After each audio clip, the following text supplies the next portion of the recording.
Yes people, good morning, good afternoon, good evening to all of you. कैसे सब लोग? Hope तो आप सब लोग बहुत बढ़िया रहेंगे। मैं बता दूं, मैं भी बहुत अच्छा हूं। तो भाई साहब, जनवरी 2026 एग्जाम के लिए sir only 30 days in the hand. और ये 30 डेज में सर कैसे करे? बिकॉज बहुत बार ऐसा फील आता होगा, यार क्या करे, क्या एग्जाम को पोस्टपोन कर दे, मई में आएगा तब दे।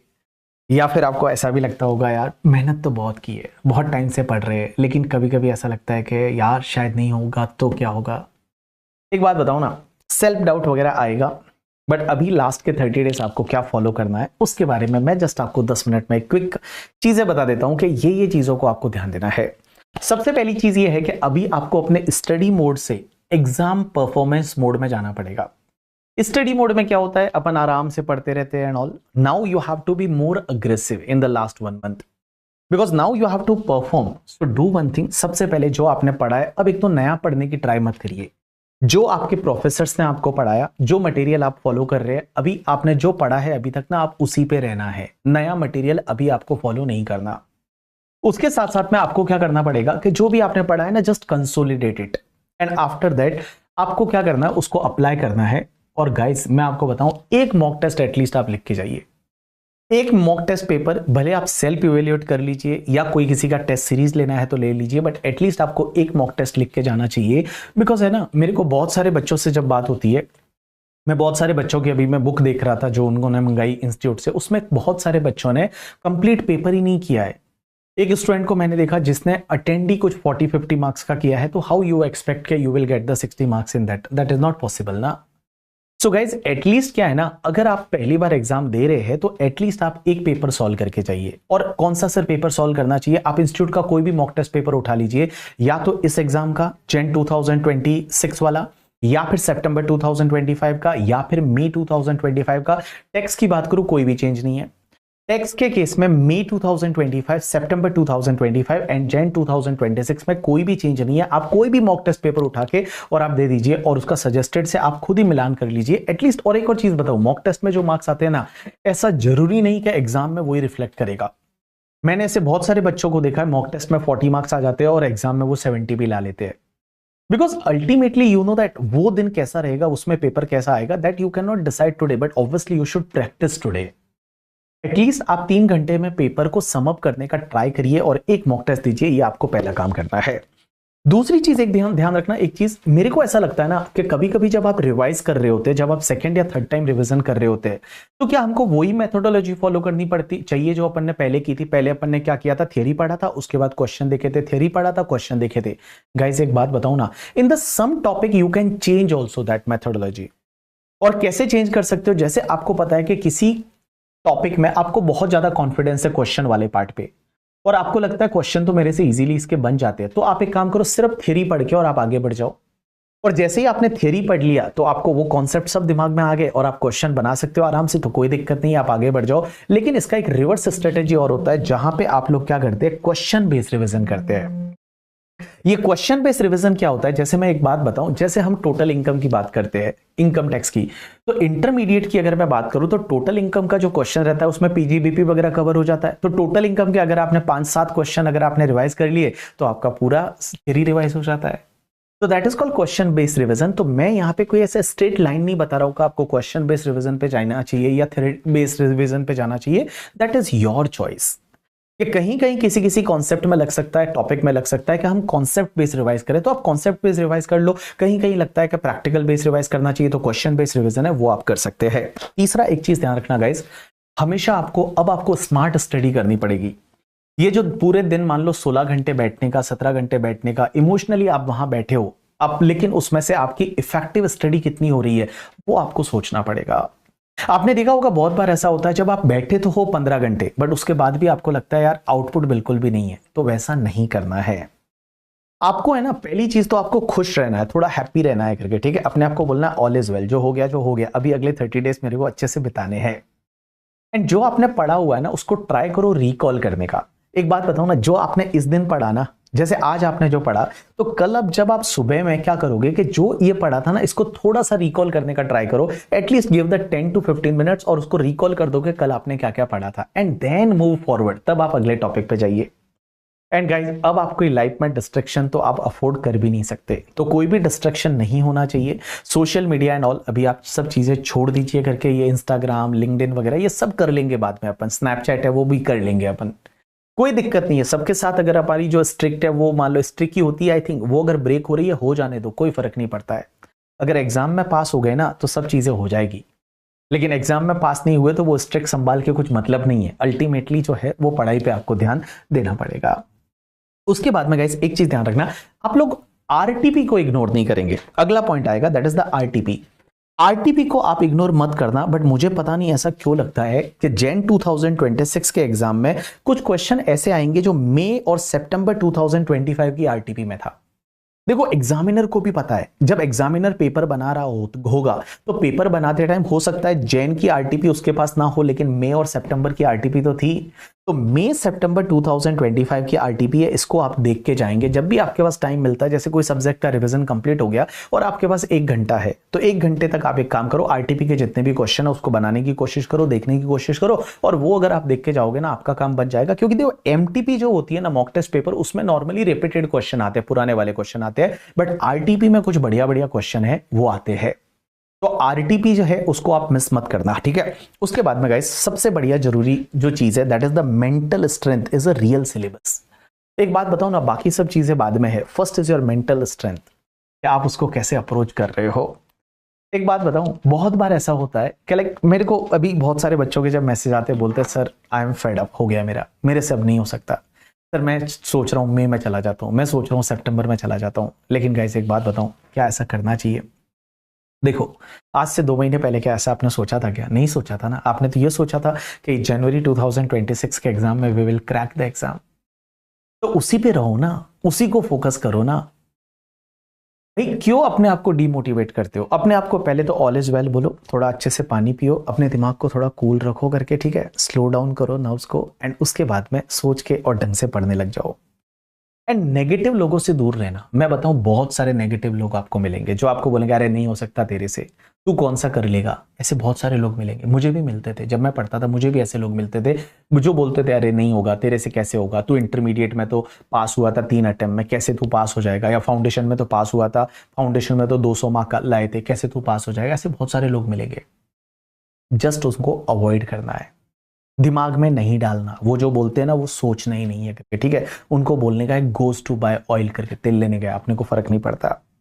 उसके साथ साथ में एक बात बताऊं, सबसे बढ़िया जरूरी होती है आपकी डेली सेल्फ टॉक। आप अपने आप से बात करो। होता क्या है ना, अपन अपने आप से बात नहीं करते करके, ठीक है, अपन सब इधर उधर का सुनते हैं बट अपने आप से बात नहीं करते। आप अपने आप से बात करो। जैसे मैं मेरे से बात करता था कि यार बीवी देख यार, ना तो पढ़ेगा, नहीं पढ़ेंगे तो कैसे पास होंगे, लास्ट के 30 डेज ही तो है, एफर्ट मार देते हैं ना, उसके बाद तो लाइफ सेट है। एंड गाइस उसी के साथ साथ में आपको वो विजुअलाइज करना है अपनी सक्सेस को, कि जनवरी का जब रिजल्ट आएगा, ज्यादा दूर नहीं, ये जनवरी आया और ये रिजल्ट आया, ज्यादा दूर नहीं है, और वो जो रिजल्ट आएगा उसमें वो सक्सेसफुल लिखा हुआ होना चाहिए। और वो होगा तो कितना मजा आएगा लाइफ में, उसके बाद पार्टी करेंगे, घर वालों को कितना अच्छा फील होगा। Just visualise that. लेकिन एक बात बताऊं, सिर्फ उसको विजुअलाइज करने से नहीं होगा, you have to focus to the process. I'm a big fan of the MS Dhoni, और MS धोनी एक चीज बोलता है कि our process should be the good, and your process is good, then you will get the desired result. So that is the desired result. But अभी जो है वो अपनी प्रोसेस है, उस प्रोसेस पे आप फोकस करिए, और प्रोसेस अगर आपकी बढ़िया है ना, स्ट्रांग है ना, आपको अच्छा रिजल्ट अपने आप मिलेगा। तो अपने आप से बात करिए, अपने आप को मोटिवेट करिए, और अपने आप को बोलिए कि यार बस पास होना है, और वो हो जाएंगे करके, ठीक है, कोई बड़ी बात नहीं है, रिजल्ट रहने वाला है जनवरी में और वो हो जाएगा। आप बिल्कुल भी उस चीज का स्ट्रेस ना लीजिए। उसके साथ साथ में गाइस है ना, अब एक बात बताऊं, आपकी हेल्थ और स्लीप रूटीन ये बहुत ज्यादा जरूरी है। बिकॉज अभी हो सकता है आप पूरी रात पढ़ते हो और दिन में आप सोते हो, लेकिन एग्जाम तो दिन में होगा, तो you have to change that routine. Try करो उसको चेंज करने का, और ट्राई करो जब आप दिन में, जब आपका एग्जाम होता है 2 to 5, तो उस टाइम पे आप जो है वो थोड़ा एक्टिव रहने की कोशिश करो, बिकॉज उस टाइम आपका माइंड एक्टिव रहना चाहिए। और उसके साथ साथ में आप एक बात बताऊं, हेल्थ पे बहुत ध्यान देना। कुछ भी अभी फालतू की चीज मत खाना, खाने में पूरा ध्यान देना, हेल्दी खाना करके, नहीं होता है दाल खिचड़ी बना के खाना करके, ठीक है, कुछ भी हैवी नहीं खाना है, लाइट खाना है। एंड ज्यादा चाय भी मत पीना, चाय वगैरह कॉफी वगैरह है, you can take it, but आपको उसको लिमिट में रखने का। जब भी ऐसा होता है कि मन कर रहा है कुछ पीने का, तो आप गर्म वो पानी करके और उसमें आप ग्रीन टी पी लो या फिर black coffee P low. You should prefer the black coffee या फिर ग्रीन टी। उसमें कुछ खराबी भी नहीं है, उसमें शुगर भी नहीं है, उसमें मिल्क भी नहीं है, तो वैसा भी कर सकते हो। अदरवाइज मसाला चाय एक बार तो पीना ही चाहिए, और मसाला चाय पीने में जो मजा आता है भाई साहब अलग ही लेवल का, तो you should do that. And एक बात बताऊं, ऐसा जरूरी नहीं दिन में 18 घंटे पढ़ना पड़ता है गाइस। मैं बताऊं ना, 10 से 12 घंटे भी अगर पॉजिटिवली ढंग से इफेक्टिवली पढ़ लो ना, काफी है। मैं तो, मेरा रूटीन कैसा था, मैं सुबह उठता था 6 बजे उठ के बढ़िया खुद के लिए चाय वाय बनाता था मस्त वाली, और चाय बनाने के बाद चाय पी के और आराम से 6:30-7 बजे पढ़ने बैठता था। 7:30 से लेकर 11 बजे तक पढ़ लेता था, फिर थोड़ा ब्रेकफास्ट वगैरह करता था, फिर थोड़ा वापस पढ़ता था, फिर वापस लंच करता था। लंच के बाद 1 घंटा दिन में भी सो जाता था कभी कभी। उसके बाद मैं शाम को वापस पढ़ता था और रात को 12-1 बजे तक पढ़ता था। तो ultimately that was my routine. Now you have to build your routine. देखो, कोई रूटीन का स्टैंडर्ड नहीं है कि जो दिन में पढ़ने वाले पास होते हैं, रात में पढ़ने वाले नहीं होते, या रात में पढ़ने वाले होते हैं दिन में पढ़ने वाले नहीं होते। ऐसा नहीं होता है। Ultimately whatever routine comfortable to you, just follow it. But guys, your health should be the priority. Health पे ध्यान देना। मैं बताऊं, मेरे साथ ऐसा होता था, मेरा बैक पेन होता था, मैं पढ़ ही नहीं पाता था, मैं वॉक करके पढ़ता था। जो थियोरेटिकल सब्जेक्ट होते हैं मेरे को समझ में कैसे आते थे, जब मैं बोल बोल के पढ़ता था। मैं अगर मान लो ऐसे ऐसे बिना बोले पढ़ू ना, तो मुझे समझ में ही नहीं आता। जब तक मैं बोल के पढ़ता हूँ तो मेरे कान में वापस जा रहा है, मतलब कोई ना कोई मुझे सुना रहा है, तो मुझे ज्यादा समझ में आता था। शायद आपके साथ भी ऐसा हो सकता है। तो जो जैसे पढ़ना है वैसे पढ़ो करके, बट भाई साहब पढ़ो करके, ठीक है, इफेक्टिवली पढ़ो। एंड गाइज, लास्ट 30 डेज का आपका एटीट्यूड ये रहना चाहिए, no regret about the past. Past में क्या हुआ है, डोंट थिंक मच। पहले पढ़ाई हुई थी, नहीं हुई, कितनी हुई, कैसे हुई, भूल जाओ। अब आप कैसे कर रहे हो ना, that is the most important. अभी आप कैसे करोगे, ये 30 डेज आप कैसे जियोगे ना, that is the most important in the life. उसके बाद में no fear of the result. Result का फियर लेना छोड़ दो करके, छोड़ दो रिजल्ट के बारे में सोचना करके। जो होगा अच्छा होगा, बेटर ही होगा करके, ठीक है। Just give your 100% effort put करना चालू करो, और प्रोसेस अच्छी है, result will be good and you will be successful in the January. उसके बाद में गाइस, एक चीज समझना ना, full honesty with the effort. ये जो full honesty with the effort है ना, ऑनेस्टी सबसे बड़ी की है। बिकॉज देखो, बहुत सिंपल है ना डिसिप्लिन रहना। मैंने बोल दिया डिसिप्लिन रहो, कंसिस्टेंट रहो, कितना इजी है बोलना, बट इसको जब फॉलो करते हैं ना तब पता चलता है कि डिसिप्लिन कितना डिफिकल्ट है, कंसिस्टेंसी कितना डिफिकल्ट है। बट एक बात बताओ, कुछ चीजें इजी होती है उसका तो रिजल्ट इतना अच्छा नहीं रहता ना, जो चीजें डिफिकल्ट होती है उसी का तो रिजल्ट अच्छा रहता है। तो अगर ये डिफिकल्ट चीजें आपने क्रॉस कर दी, डिफिकल्ट चीजें आपने कर दी, then result will be in your end. तो पहली चीज, आप खुद से है ना बड़ा ऑनेस्ट रहो। Don't cheat yourself. आप चीट मत करो अपने आप को। अगर आप चीटिंग करोगे ना तो तकलीफ है। चीटिंग नहीं करना है, बी ऑनेस्ट विथ योरसेल्फ। आप अपने साथ में ऑनेस्ट रहो, फुल एफर्ट, जितने भी आपके एफर्ट्स है वो आप पुट करो। एंड गाइस, पॉजिटिव एटीट्यूड के साथ में पढ़ो और खुश रहो करके, ठीक है। अल्टीमेटली खुश रह के पढ़ोगे ना तो सब चीजें समझ में आएगी। जैसे हमारे शुभम केसवानी सर बोलते हैं, खुशी से पढ़ेंगे तभी आगे बढ़ेंगे। तो खुशी से पढ़ो, क्योंकि आपने ये चीज रियलाइज की होगी, बहुत बार स्ट्रेस लेते हैं ना तो कुछ भी समझ में नहीं आता, माइंड एकदम ब्लॉक हो जाता है, इधर एक फॉग हो जाता है जिसको माइंड फॉग बोलते हैं करके, ठीक है। जैसे ऐसा लगता है कि चारों तरफ कुछ बादल है, कुछ अंदर जा नहीं रहा है, ऐसा होता होगा ना। टेक सम ब्रेक, उस टाइम पे ब्रेक लीजिए, और ब्रेक के बाद में चाहिए तो वापस से, लाइक आपको चाहिए खुद को चॉकलेट खानी है, चॉकलेट खा लीजिए। एंड गाइस, आप रोज ट्राई करिए आधा घंटा एटलीस्ट आप वॉक कर पाए।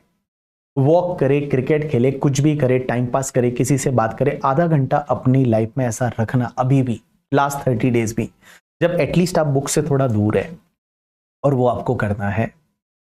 सो गाइस, ये सब चीजें हैं, 7 चीजें हैं जिस पे आपको ध्यान देना है। एंड अगर आप ध्यान दोगे तो चीजें बन जाएगी। एंड जैसा कि मैंने आपको बोला था कि वी विल मीट यू जब आप सीए बन जाओगे, या फिर इंटरमीडिएट में हो तो सीए फाइनल में आ जाओगे तब। एंड आप लोग बहुत स्पेशल हो हमारे लिए ऑब्वियसली। तो गाइज, बस आप इतना सा अगर थोड़ा बहुत भी मुझे मानते हो तो अभी से, आज से अपने एफर्ट्स को डबल कर लो। ट्राई करो 30 डेज में कंसिस्टेंटली थोड़ी इंप्रूवमेंट लाएंगे। जो फालतू टाइम पास करते हैं वो अपन नहीं करेंगे। और इस वीडियो के कमेंट में लिख लो कि I will clear my exam in the January, I will clear my exam in the January करके, और जनवरी में क्लियर करना है, और उसके बाद हम लोग मिलने वाले हैं। All the best. एंड बाकी जितने भी रिसोर्सेज हैं वो ऑलरेडी आपके डाले हुए हैं। जैसे मैं बताऊं, रिविजन लेक्चर डाल रखे, अमेंडमेंट लेक्चर, कहीं कुछ क्लेरिफिकेशन वगैरह, everything is available on the YouTube. कुछ भी और उसके अलावा अमेंडमेंट वगैरह नहीं है, just focus to your examination and all the best for the January